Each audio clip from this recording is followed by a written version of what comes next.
Welcome to Training 3, FHIR in Practice for Public Health, Implementation Guides. In our earlier sessions, we explored the foundations of FHIR and the technologies that support its use. Now we turn our focus to how FHIR is applied in real-world public health programs through the use of implementation guides, or IGs. In this session, we'll explain what an implementation guide is, how it's developed, and why it matters. We'll revisit the concept of profiling, explore national efforts such as the U.S. Core Implementation Guide, and discuss how public health-specific IGs are being advanced through initiatives like Helios, the FHIR Accelerator for Public Health. Whether you're a program manager, epidemiologist, or informatics lead, understanding the purpose and structure of implementation guides will help you engage in standards-based modernization efforts across the public health enterprise. The process of creating a FHIR implementation guide begins with profiling, the act of customizing base FHIR resources to meet specific data and business needs. Profiling ensures consistency in how data is structured and shared.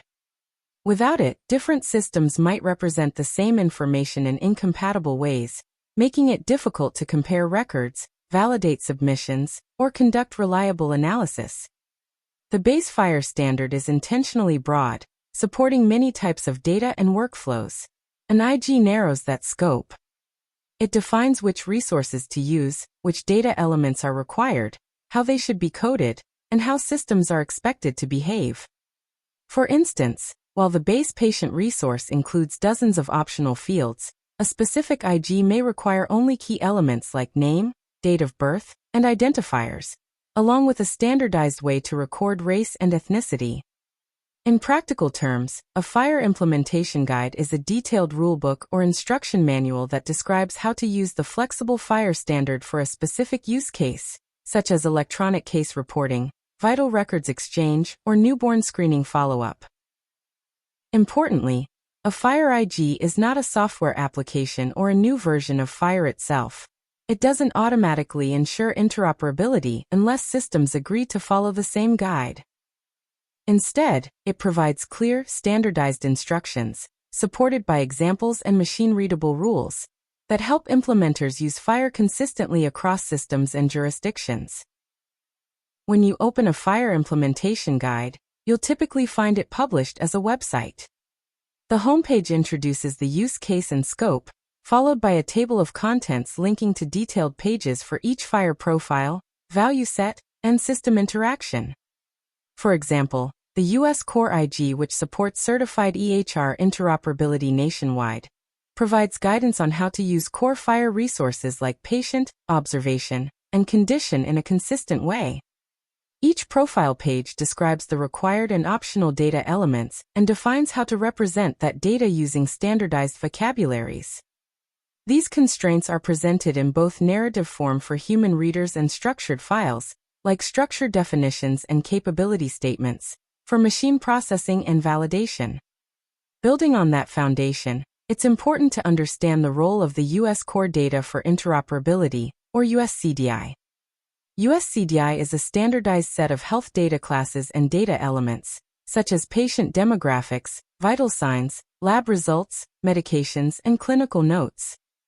USCDI represents the minimum required dataset that all certified health IT systems must support to achieve national interoperability.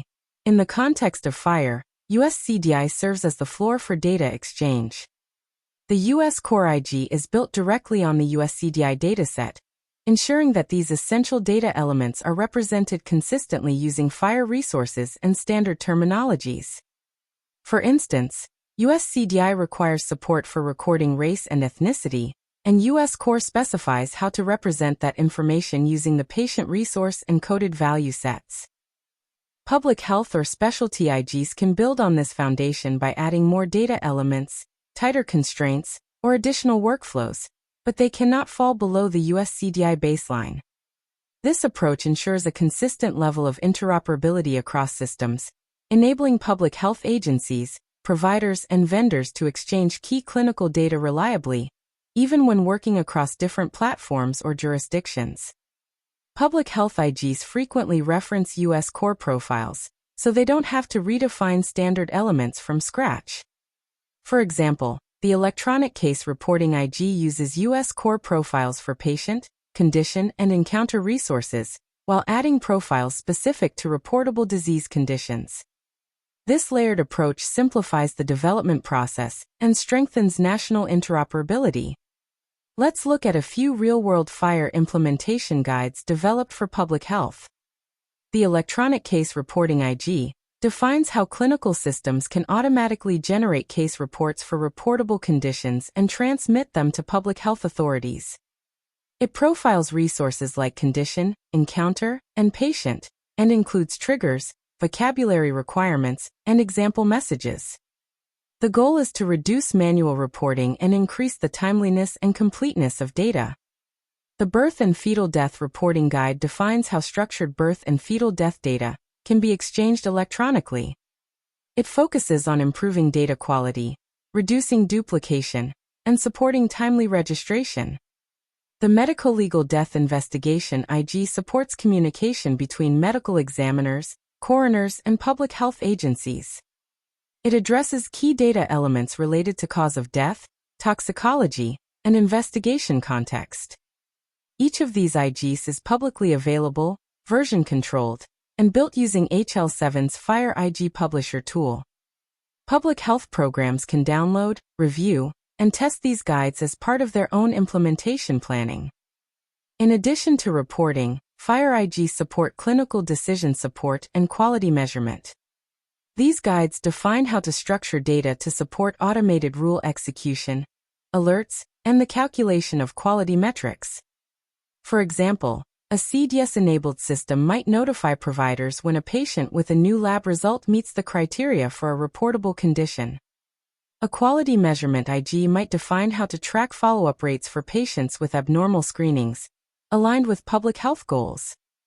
All published and draft FHIR implementation guides can be found in the FHIR IG registry at phir.org/guides/registry.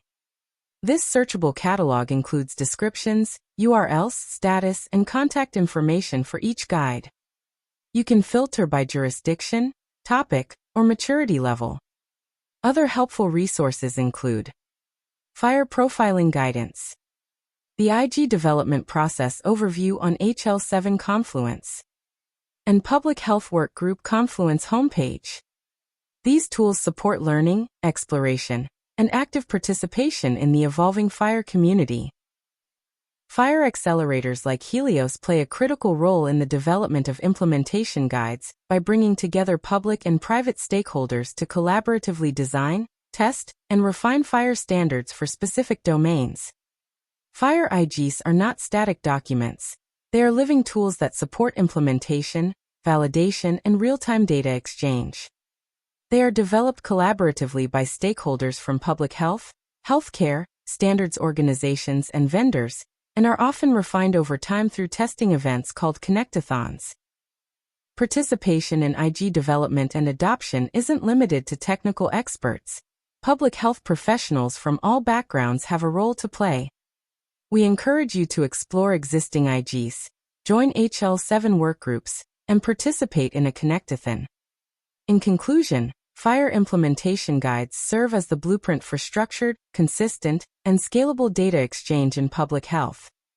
They transform the flexibility of FHIR into practical, rule-based applications that meet the specific needs of reporting, decision support, and analytics.